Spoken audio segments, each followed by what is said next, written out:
Welcome to DaAi Headlines. I'm Wendy Chen. Thank you for joining us. Coming up in today's show, we join US Tzu Chi volunteers as they take part in the 57th sessions of the United Nations Commission on the Status of Women. In Taiwan, Tzu Chi kindergarteners in both Hualien and Tainan learn to cherish food resources through outdoor experiences. And in our final report on Li Mountain, we see how landslides are threatening the lives of villagers and why they are ready to leave. In the United States, the 57th session of the United Nations Commission on the Status of Women began on March 4th in New York and will continue for 11 days. This year's topic is focused on the prevention and elimination of violence against women and girls. Tzu Chi is among some of the 6,000 NGOs who are attending the conference to present their successful story of the Tzu Chi La Romana School in the Dominican Republic. In the United States, the Tzu Chi Foundation took part in the 57th session of United Nations Commission on the Status of Women held at the UN headquarters in New York from March 4th to March 15th. Over the past 14 years, the Tzu Chi Foundation in the Dominican Republic has been paving an educational road for poor children. From school and seeing children grow up, we can see how important education is, especially in giving Dominican poor children a chance to leave poverty behind. Because of the establishment of Tzu Chi School, it has turned an area filled with trash into a completely different place, giving the local residents hope, just like a beacon of light amidst the darkness.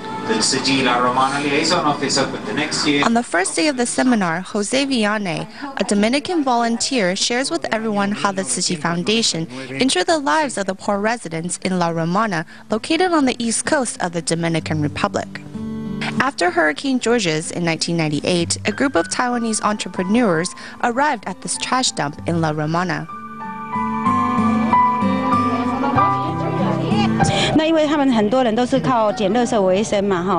Because most of these residents here pick through the trash for a living, so they occupy a space, and in the end, the space becomes their residence.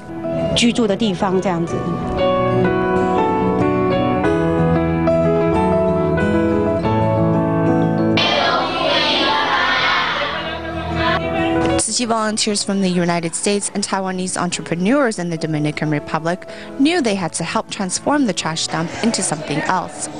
In the year 2000, La Romana Tzu Chi Elementary School was born, and in 2005, the school saw its first graduating class. In total, as of last year, there have been 791 graduates. The school is now a Tzu Chi school with 100% graduation rate. Besides normal school hours, there are also evening adult courses and weekend high school courses. Because of the school, the poor children and the adults of La Romana now have a ray of hope. The vast trash dump has been transformed into a proper school. I hope to invite more local volunteers to join our ranks, especially after seeing the success of La Romana. I hope to use that as an example to replicate it in other areas and have more people join Tzu Chi. Besides the good deeds in Dominican Republic, the help Tzu Chi has sent to Haiti during the earthquake received recognition from government officials. But to take these items from people who were clean. You notice the Tzu Chi people are always very clean. Yes. And I don't have my uniform on and I feel bad. I brought it but didn't wear it. The power of women does not lie in only being the backbone of the family, but also in bringing awareness of social problems to light. With everyone being tolerant of differences, we can continue to spread that great love to others. At the end of February, a fire broke out at an apartment in Luzhou district of New Taipei City, taking the life of a 5-year-old child. The apartment owner, Mr. Ling, is also a Tzu Chi care recipient. Therefore, following the blaze, Tzu Chi volunteers were mobilized to help clean up, and his neighbors also showed up to give a helping hand. In New Taipei City's Luzhou, a fire broke out in an apartment building, leaving furniture and appliances damaged. Tzu Chi volunteers arrived soon after to clean up and also bring their deepest condolences for the fire victims. Life is impermanent. The fire taught us a lesson that we have to stay vigilant at all times. The blaze broke out on the 4th floor of the apartment where Tzu Chi care recipient Mr. Ling and his family live. Unfortunately, the fire took his 5-year-old grandson's life. Despite also being affected by the fire, the household on the 5th floor did not blame Mr. Ling, but felt grateful for Tzu Chi's help. We have to first clean these damaged items before refurbishing our house.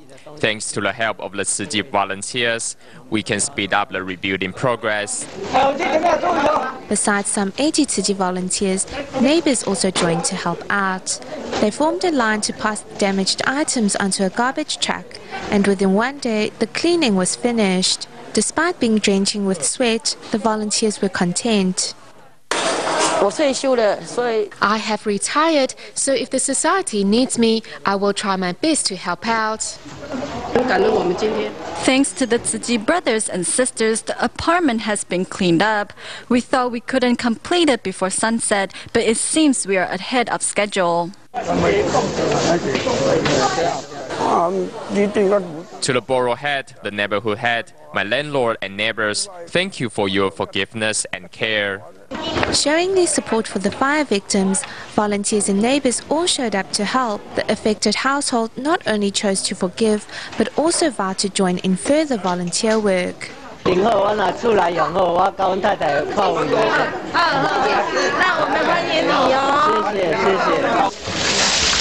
With the Tzu Chi volunteers' support, the community is once again united in love and compassion. Moving to China, representatives of the Hualien Tzu Chi College of Technology visited the Xiamen Medical College in China on March 4th, where the two schools signed a memorandum of cooperation for future exchange. The newly signed collaboration aims to develop talented medical personnel in the future.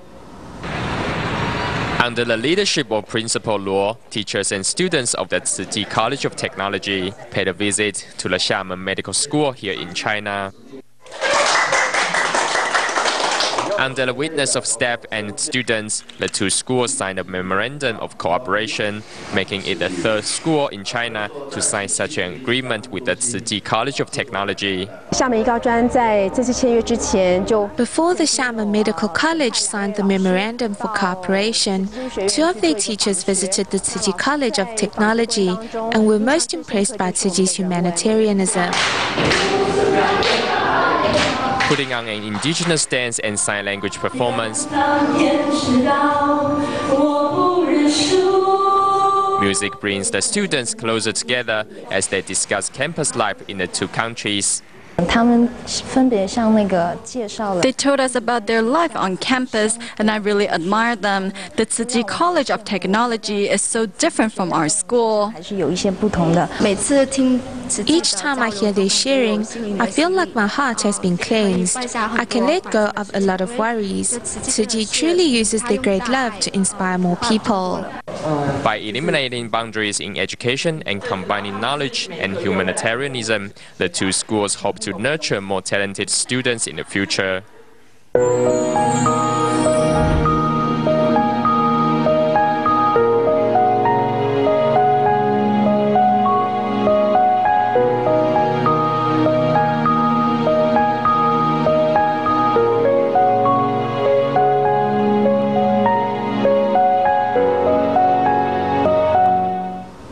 To help children learn to cherish food resources and understand the sweat and tears of a farming life, teachers at the Hualien Tzu Chi Kindergarten took their students out on an outdoor trip to experience a day in the rice field. Meanwhile, the students from the Tainan Tzu Chi Kindergarten were given the chance to grow their own vegetables. Let's take a look.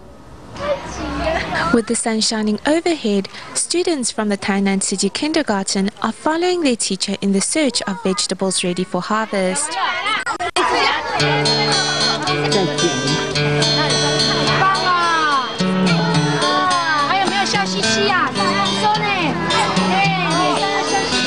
Carrying fresh fresh green vegetables in their arms. Next, students search for tuberous crops.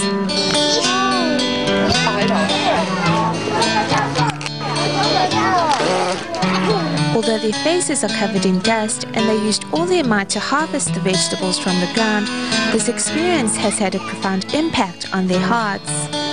When I was harvesting the vegetables, I was very happy. I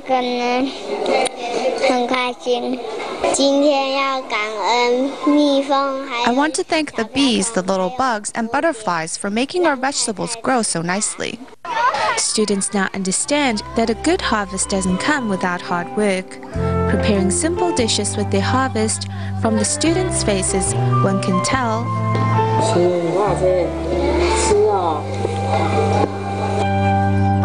having experienced the planting and harvesting to the cooking of their own crops, these students have nurtured an appreciation for their food. What are the students of the Hualien City Kindergarten up to today?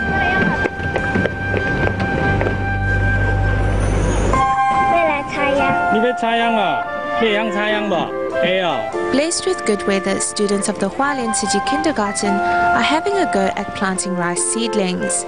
We have to be careful when we plant the rice seedlings. If we find a nice spot for them, they can grow nice and tall. With a respectful heart, students carefully plant each rice seedling into the earth.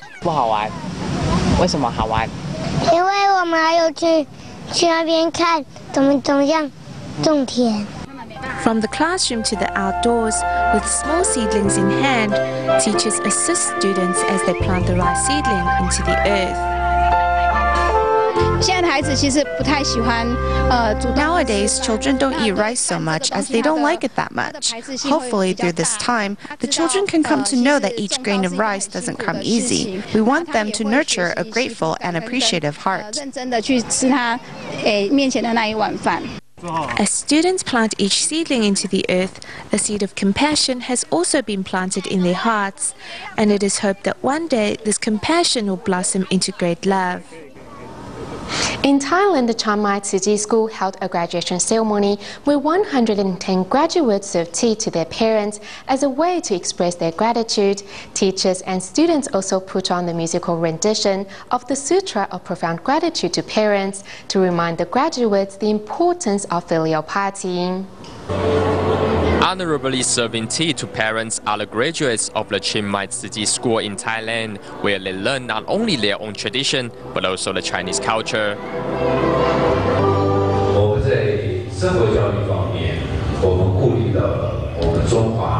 At Tzu School, we not only teach the students the traditions of Chinese culture, but also the native culture. This is very important in running an overseas school. On the day of the graduation ceremony, teachers and students put on the musical rendition of the Sutra of Profound Gratitude to Parents, which inspires the graduates to fulfill their filial duties.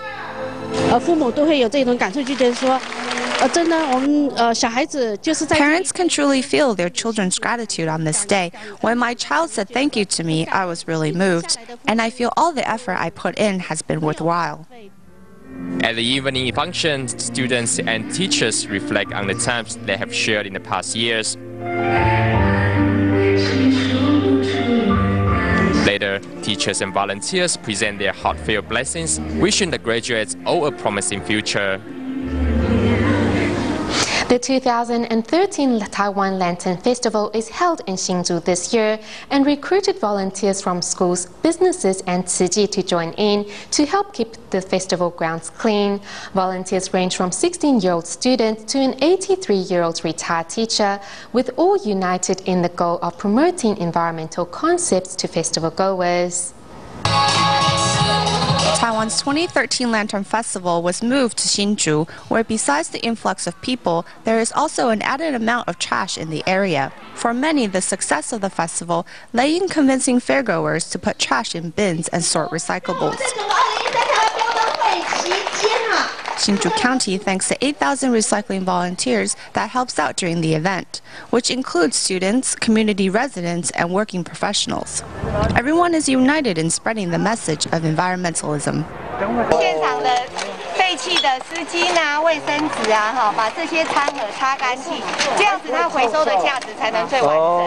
Tzu Chi volunteer demonstrate the most effective method in achieving the greatest yield of recyclable value. Tzu Chi does a great job in promoting environmental concepts and good at guiding others to follow in its footsteps. The cleanliness of the festival grounds has been well received by the members of public. We are just doing what we do every day, but the difference is that we are using the opportunity of this festival to promote environmental concepts to more people. In promoting environmental concepts to more people, Tzu Chi volunteers hope to beautify not only the Lantern Festival, but also the hearts of fairgoers.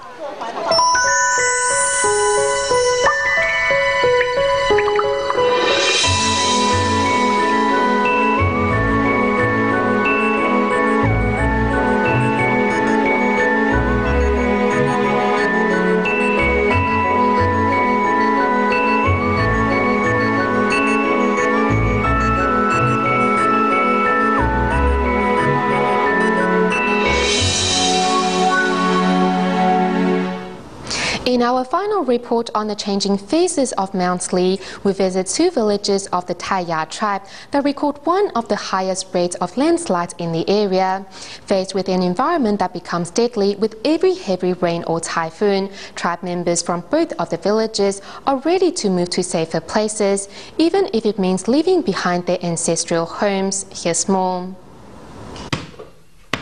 Although this young one loves to play ball at home, it's not so easy for him as the floor in his house is anything but level. In fact, if you take a closer look, you will see that the entire house now sits at an angle.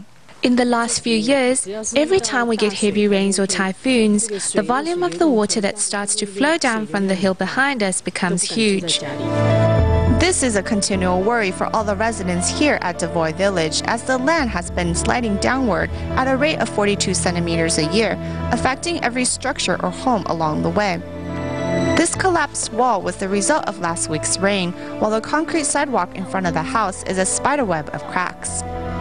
The distance between the road and my house used to be 4 steps. Now, 10 years later, it is only 1 step. In a few more years, that step will probably be gone, and the house will maybe be lower than the road. Miss Zhong's house used to sit higher than the road, but in a few short years, her house looks like the Leaning Tower of Pisa. 10 years ago, when we built the house, it was even here. You can see how the foundational supports are sticking out. If the land continues to sink, the whole house might collapse one day. In addition to landslides, with the DaAi River basin located right below the village, the tribe also faces the danger of the whole area collapsing into the river below. Thus, with every typhoon or strong rain, residents evacuate. This has led many to support the idea of relocating. 98% of our residents support relocating. A similar scenario is to be found at the Kayu village, 12 kilometers down the road. Hopefully these things can get organized quickly so we can safely move to a new location. Both of these villages face the same problem with landslides, as the land here shifts downward at a rate of 22 centimeters a year. However, for residents of Kayu village who only recently relocated to this current area, following the construction of Deji Reservoir, the idea of moving once again at first proved to be very unpopular. We sent our 83 questionnaires to the registered residents of Kayu village. We only received 5 responses and only 3 of them agreed to relocate. However, many had a change of heart in the summer of 2012. Heavy rains on June 10, 2012 knocked out the road to Kayu village, leaving residents cut off from the rest of the island. As well, not far from the village, a large part of the land simply collapsed into the river below. Experts have surveyed the area and have found that there is no imminent danger, but that doesn't mean that the danger doesn't exist. And for residents, safety is the most important consideration now. The 172 households of the two tribes perhaps will relocate to the Fusho Mountain agriculture area at an estimated cost of $16 million. But a timeline for relocation has yet to be formalized, and in the meantime, residents remain on their guard for potential dangers ahead. In our next report, we meet two senior recycling volunteers, 90-year-old Hong Huo Wang and 87-year-old Ran Chen Cai. In spite of their advanced age, the seniors say that they will continue to safeguard the planet by sorting recyclables. At 6:45 a.m. in the morning, recycling volunteer Ran Chen Cai and his wife are already heading to Tzuji's recycling station. Before, we didn't have much to do at home, and we saw DaAi TV promoting environmentalism and recycling, so we went to our local Tzuji recycling station and asked a Tzuji sister if we could join them. In less than 30 seconds, Ran has taken the plastic ring off this bottle.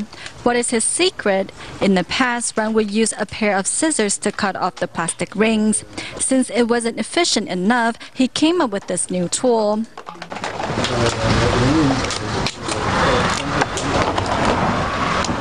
Although at an advanced age, Ran says he will continue sorting the recyclables because it is the right thing to do. Also doing his share in safeguarding the environment is 90-year-old Hong Huo Wang. Whether it is picking up recyclables or stacking cardboards, there is nothing he cannot do. Mr. Hong comes to our recycling station very often. In the morning, he will always go to another recycling point to pick up recyclables before coming here. For the past 14 years, Hong Huo Wang has dedicated himself wholeheartedly to the recycling station. When we know that safeguarding our environment is the right thing to do, regardless of age, everyone can help by practicing recycling. Tzuji volunteer Cai Tiansen, who is a former drug addict, goes around schools in Taiwan to promote an anti-drug campaign. Through sharing his personal life story, the volunteer hopes to keep the students on the right path in life. One of the schools Cai recently visited is the Dongming Junior High School in Yunlin County. As Dongming Junior High School students watch Breaking the Waves, a mini DaAi drama series, the real-life character Cai Tiansen surprises them with his appearance. Do you see it? It's shaking. It is a nerve system disorder. Now a Tzuji volunteer, Cai uses his personal experience to let the students know of the consequences of drug addiction. My arteries are thinner, which means I have higher chances of suffering from a stroke. Having Cai Tiansen promoting the anti-drug campaign in their school, students are learning a precious life lesson. We should stay away from drugs. Once you are addicted to drugs, others will not respect you or your family. The teachers also find learning how detrimental drugs are to human body from a former drug addict a valuable lesson. In fact, I think having the volunteer come share his personal experience has a great effect on the children. I think it's wonderful. Tzuji volunteers designed video clips from teenagers' point of view and show them how one's appearance can change before and after taking drugs, to remind them not to fall into the trap. We stay in Taiwan at the end of today's program. Tzuji volunteers in Penghu were invited by Wang'an Elementary School to promote environmental concepts to its students. Apart from teaching teachers and students ways to categorize recyclables, volunteers also made sure they get hands-on experience at sorting garbage. We'll leave you with these images. Thank you for tuning in. Goodbye.